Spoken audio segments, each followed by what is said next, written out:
Hi everyone. I'm from Romania, Moldavian people, so I'm quickly in speaking, so I'll try to be short. I thought you were going to give me somewhere else I needed to go to.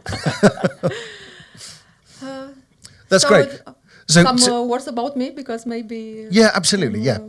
So I'm with Colliers. I'm the ESG chief officer of in CE in Romania, and my experience is with sustainability, especially in green certifications and well-being certifications. And for 2 months, I taken over this position, and right now I'm managing the ESG in Colliers in this region.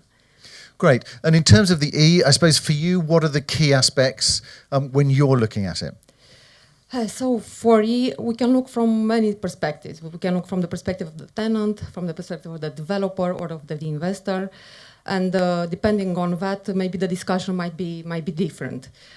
If we look at the developers are usually starting, with the green certifications, which are still valid from my point of view. At least they can put a nice baseline for the ESG efforts, because these types of green certifications can offer various tools for the developers. They can also continue the sustainability after delivering the building. While for the tenants might look at the environmental ones. They are looking for the office space. They might have a questionnaire, and they might look for the, embodied carbon footprint. They might look at the renewable energy, or maybe wise diversion, water consumption, and so on. And also these credentials, green certification credentials.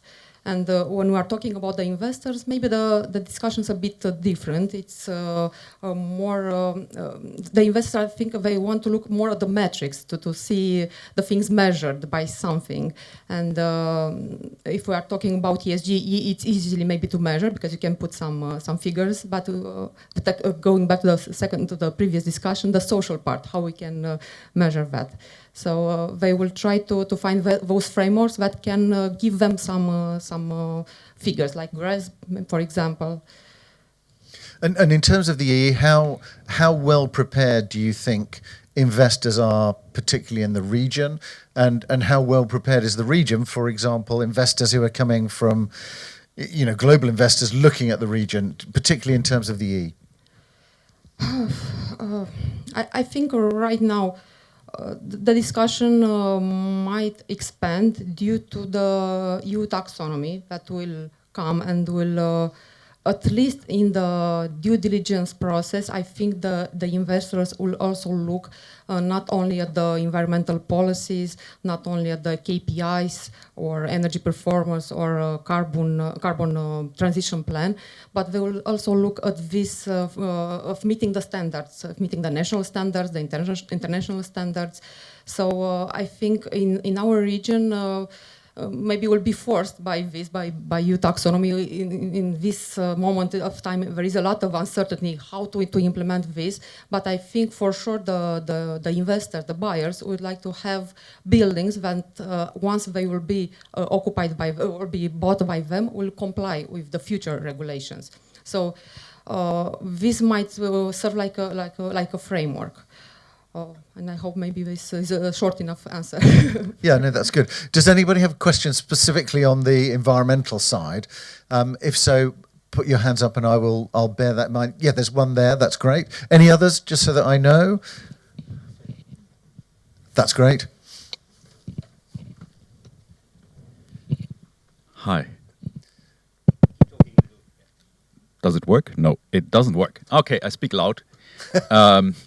I have a question to the E, in particular for not newly built, that's easy, but existing buildings. Buildings which been built 10, 15 years ago, which are still state of the art. And they may have no metering, proper metering. How an investor, an owner of a building, is able to comply with the E on the one hand. On the other hand, he should get a reward, and a reward for his capex, for his investment. Seeing what's happening now in the world, it doesn't look like that everybody can make a bet on the yield compression. It's going the other way around. So you have to do investments on the one hand, and on the other hand, the expectations to rise rents and to expect a proper reward when you exit. There you can put a question mark on it. How do you see it when you discuss this with asset owners? So actually, in CE, the E for the building owners is still seen from this green certifications point of view, because this was the standard 10 years, starting with 10 years now, and actually. I might talk a lot about green certifications, but I worked for more than 100 projects, and I think half of them were existing buildings. So there are a lot of solutions. Actually, this type of certifications for existing buildings take into account this part, the fact the building is already there. We have a building envelope, we have some equipment, we cannot remove them, and after that build another building. So what we can do, we can try and start with the maintenance activities, try to optimize what's happening in terms of property management, to have the property manager also acting like an energy manager, taking care of energy audits with low and no cost improvements, but also taking care of energy audits which look at CapEx plans for several years from now. So actually, there is this way of rewarding the building owners of the existing assets with this type of certifications, like LEED for existing buildings, and less than LEED, it's also BREEAM News. Great, there was a question there as well. I have a question. Hi, I'm Monika Debska-Pastaki. I just have a question or a comment, I would say, in connection with E. We've spoken about E for a considerable length of time, and my comment really is no one actually mentioned circular economy or anything to do with circular economy and how investors are looking at that aspect, bearing in mind that this is one of the elements of the EU taxonomy and also the CSRD standards that are coming up towards the end of this year. How would you actually comment on that? Do you see investors actually looking at all in that direction, or are they not necessarily interested, or has this message come across yet? To be honest, this is a very good question, but from my experience, usually this is not the main topic, even if having a circular economy, it's something that keeps the resources low and the carbon footprint is also diminished. It's somehow addressed in these frameworks, working with LEED and BREEAM, but in a certain amount. And I think that starting with EU taxonomy, as you said, maybe you will see more actions in this regards. Great. I mean, interesting that if we were holding this in Holland, for example, I'll be at Pravada in about a month's time, and that will be a massive part of the discussion. Circularity is just a huge part of the discussion there. That's telling us it's our 10 minutes, That's isn't 10 it? minutes. That's 10 yeah, minutes. yeah. Very good. Thank you, Anna. That's So just fantastic. a snapshot and a taste, but thank you very much. And you know who Ioana is for the lunch break to talk more about the E part of ESG. Thank you very much. Thank you. So now we have Katarzyna Chrabinska-Kusek, who is Head of ESG and Sustainability for Savills, Poland, talking about the social impact. And this is one that people are a little bit wary of, I think. So, Richard, I'm going to guard the clock All right. for the minute. But So, do yeah. we stand or do we sit down? we'll stand, I All think. right. Yeah. Well, thank you for having me here.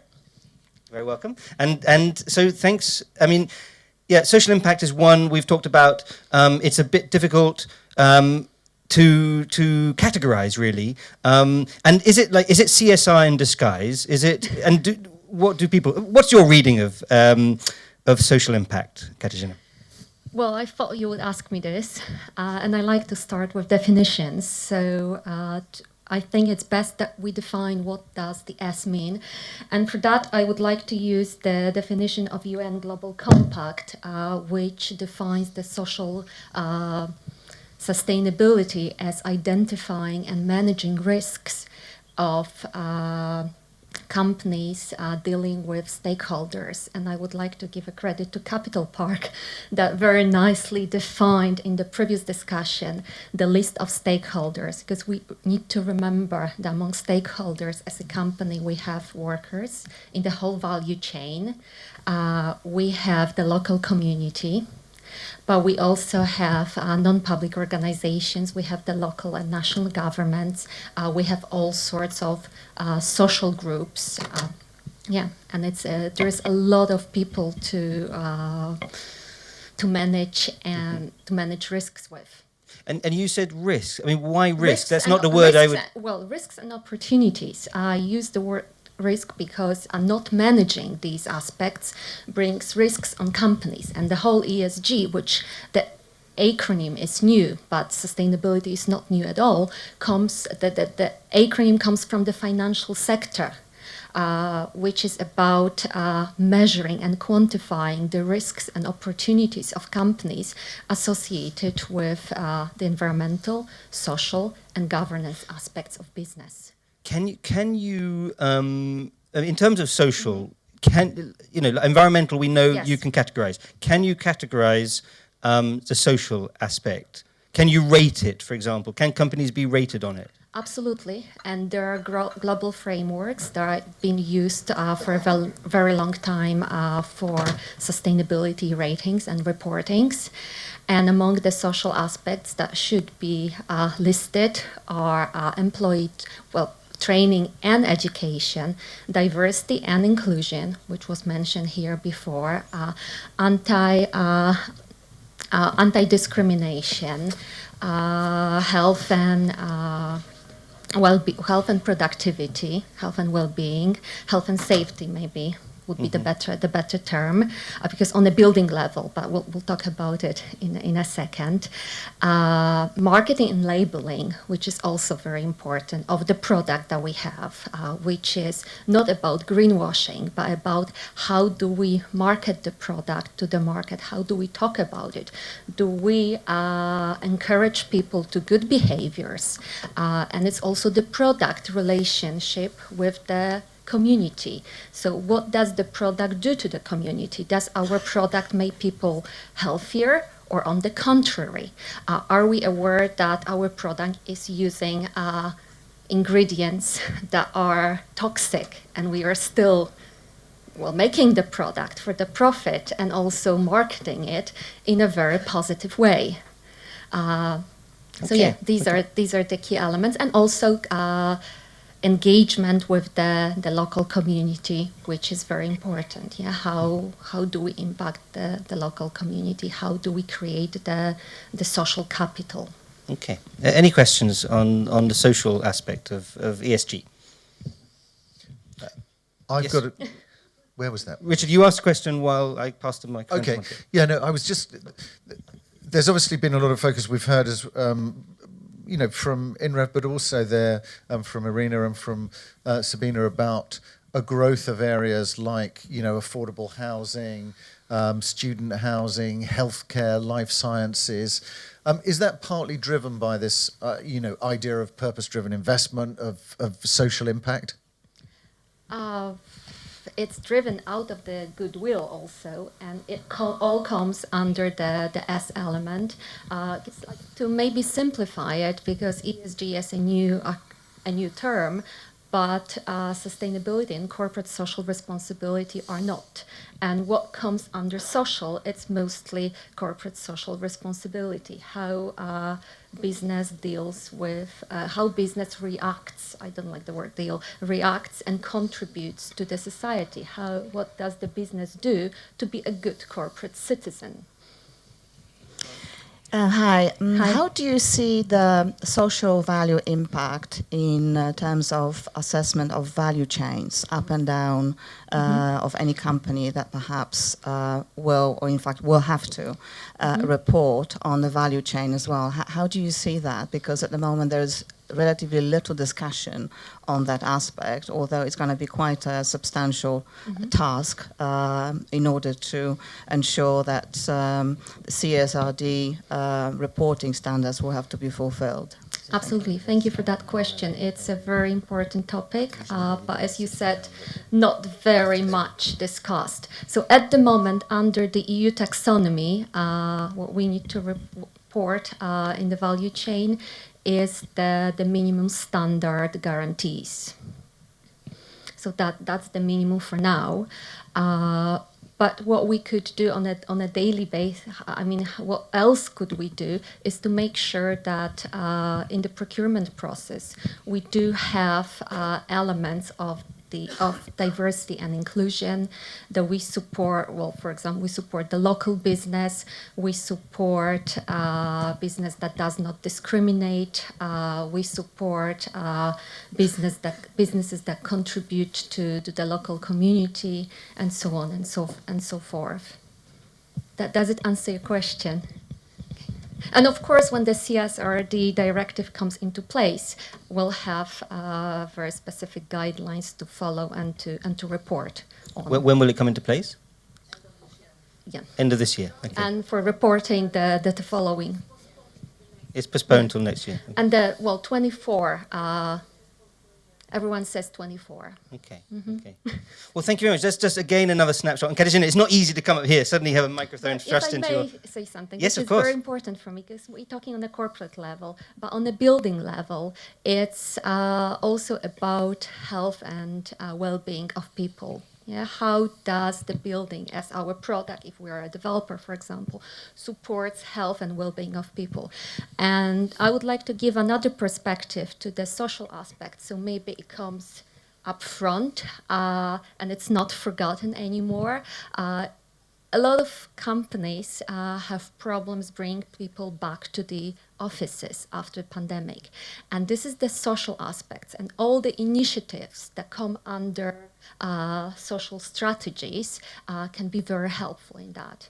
Because now, well, we can't bring people into offices that are unhealthy, that are not inclusive. So we have to create a place that's inclusive to all the groups of society that we want to have in those places. So That's a very good point. I mean, that's really uppermost, and it's also about money, isn't it? Because buildings are revenue generators and need to bring people out. But we absolutely, have to, and we need to remember that that's where the business case actually is. So the social because- becomes much more fundamental when you look at it from that perspective. Yes, and for me that's where the business case is, because we need to remember that for every business, around 90% of costs are related to people. Energy costs are, and rent 10%, and people it's 90%. And today in the global war for talent, we know how difficult it is to attract good talent and to retain good talent. And I think that and a good strategy for our building can It's be fundamental to that. very business case building. Okay. But at the same time, we cannot forget that E, S, and G have to work together in a very holistic way that starts from the business model of an organization. So it's not about having a beehive on the roof, which is very important because bees are important, biodiversity is important, but what's more important, it's to have a holistic strategy. Okay, well, thank you very much. That's Thank covered you. social side very, very thoroughly. Thank you. Richard, over to you with governance and regulatory. Yes, great. So let's pick up now. Final one is governance and regulatory. Great, Agatha and Alex, thank you very much. Thank you. Let's start with you. As always, no time for G. Exactly. Yeah. No, we'll give the time to G. That's fine. Alec, maybe let's start with you. I suppose for those who may not know everything about the G aspect of it, why don't you just start on, I suppose, some of the key elements for the G side. Okay, so being very short because we don't have time, G is for governance. Thank you. But obviously, that's the short answer. But to develop it a bit more, I would say the G is some key element that binds the other elements, E and S, and it's about building the strategy. So the definition will be that G is a set of principles, of policies, of internal procedures adopted by the company in order to govern itself, meaning manage itself, to make decisions effectively, to comply with the law, and to meet the needs of the company's stakeholders. And being a bit more specific, what we typically associate with G, it's corporate governance in narrow sense. So basically, what are the powers in the company, and who makes the decision, and how the decisions are made, and based on what motives, how they are motivated. It's business ethics, another category that falls within G. We have MAL, so anti-money laundering and anti-bribery policies. We have not only I want to say GDPR compliance, but I will explain it in a minute. It's not only compliance with the law. That's what governance is. It's more, and I will call it privacy and data protection security. Speak-up procedures as giving comfort to whistleblowers, and risk and internal conflict resolution. So that would be the definition. Of course, I would add that we don't have a global regulation, unlike with E or S, as it will be adopted. We don't have a global regulation that will be binding, and that would require some mandatory metrics. Still, as we all know, ESG as a whole, as an entirety, is a hot topic now, and many companies actually use different kinds of non-binding regulations, just GRI to mention, to give an example. But what I'm trying to say is more of a part of the job is already done, because the categories of issues I listed, they already interfere with every company has to deal with as a legal entity, as a legal vehicle. Governance, it's inscribed in the definition of the company, and every company needs to have some degree, some kind of governance anyway. So if we agree that we have to comply with the GDPR, we have to comply with acts on anti-money laundering, anti-bribery, and so on and so forth, then actually many companies decide to develop it a bit further. So this is the distinction I said about compliance with the GDPR, or adopting, giving a little bit more effort, adopting some kind of policy, developing it, making it a strategy on data privacy, on security, and so on. And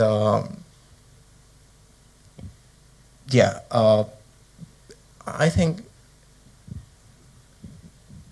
G is a little more important than E and S in a sense, because if you yeah, just pardon me, but in a way, why? Because if you have the governance right, then E and S will follow naturally. So this is what I was trying to express. And it is said, we see that although there is no mandatory law to require anything even near what companies have to do with the E segment, but we experience clients approaching us about how to actually adopt the governance strategy to make the entirety the ESG work together. And so my general thought would be just not to forget about G. Okay, good. And often it's seen as, the governance side of it is maybe seen as something that's an onerous task or is restricting practice in the real estate sector. How do you see that? Is it something that's restrictive? Is it an opportunity to do better? I mean, picking up the point there from Alec, what's your view, Agatha? I would exactly start with that this may be a bit surprised why I'm here or invited me, because as some of you know me, I'm a transactional lawyer in the real estate business. And I'm not a specialist on ESG somehow, but that's exactly that we see or starting to see the real interests of the real estate business on the transactional level from international business, asking the questions, so what we should check, how we should review that, how to check if the company is complying with ESG strategies, points, and so on. And when already discussed, point E is, yes, let's check if the relevant certificate is there. Although, as we already discussed, it's not enough. Or with S, when everybody's awaiting, okay, there will be some rules, there will be some measurements soon, so let's see.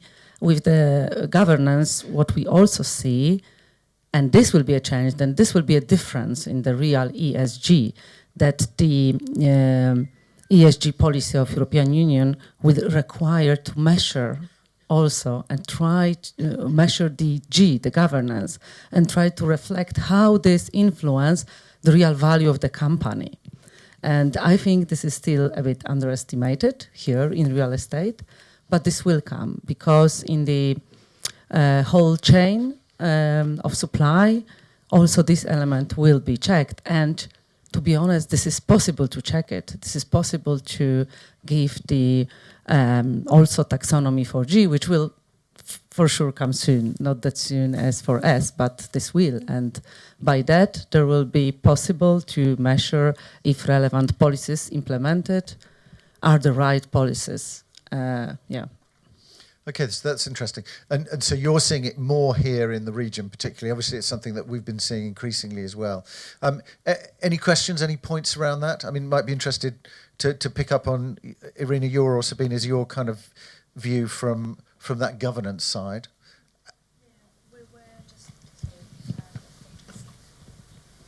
We have a consensus here because we happen to sit next to each other, so we'll share the microphone. But we were just exchanging thought in the sense saying, that taking the next step situation, a lot can be borrowed from other asset classes, be it listed, be it fixed income. And it's already in place. We are quite good in sometimes taking and making it our own in the non-list. And I think on the G side, that needs to be done. But I still think E, S, and G holistically is the only way forward. I would not single one or the other. They have different purposes and different roles. They are complementary. So G is important, but the others are too. Sorry, Alex. The other thing I'd add is, I would agree that the G is kind of foundational, to your point. And when I look at the list, we own a listed part of our business. We also own a private equity infrastructure part of our business. And what's fascinating is seeing the way they invest as opposed to those of us on the private market real estate side. They make their decision almost entirely on the G. They're looking for operating partners or stocks to invest in, almost based entirely on the G, because they believe if the G is good, then the E and S will follow, because they will have the process in place, they will care, they will do the right reporting, and they will get it done. And this has been in place for decades. So I feel that our small G in our sector of the world, which needs to become bigger, more proportionate and more holistic, to Irina's point, is a little bit late to the game, because this should have been something we knocked out of the park years before we got to the E. Yeah, and I think that in itself G is quite holistic, as we will say, because this covers a lot of items, as we already mentioned. And we may say if they are regulation or not, but they are. From our regulatory regulatory law perspective, you see that it's not enough for us, from legal perspective, to have a lawyer from one part like real estate, but it's more, you need to have a corporate, you need to have environmental, you need to have the data protection, you need to have the compliance knowledge and all of that. And only all of that combined can give you the answer on compliance with G, yes? And that's how I think also the companies should approach this topic. And the last sentence, there are already possible also to, and we are asked sometimes to do the report on that, yes, to review if the company is compliant or how to create these policies. Then we need to collect the advisors from all sectors, as I just mentioned. That's quite important. I agree, but I think we are 20 years potentially away when G will drive. That's the difficult part. Yeah. Yeah, but anyway, am I heard? Like, You are. Yeah, okay. It's a funny thing. I think it's a funny thing that actually the market auto-regulates. I mean, even if we don't have any mandatory law, any mandatory policy like on the EU level, then actually stakeholders will decide based on G, to be short. And given this, I think it will always increase value. And I will get back to the distinction I tried to make based on compliance with the GDPR and making the step further, the adopting some policy that actually I think G is more of a positive driver than negative one, because we can look at it as risk management only, like not having a violation. But on the other hand, if an entity has a strong G performance or ESG performance, but we know that G actually is responsible for adopting the ESG strategy and following it, then it's research. It shows that the value in company and assets increase. So, And one quick observation, it can't be 20 years. No, just sorry, I just have to say this. I think the real estate as an asset class is so heterogeneous. Even at the corporate, if you have a grade G, not all things are the same. And I think that was my point. Sorry. sure, I agree with you.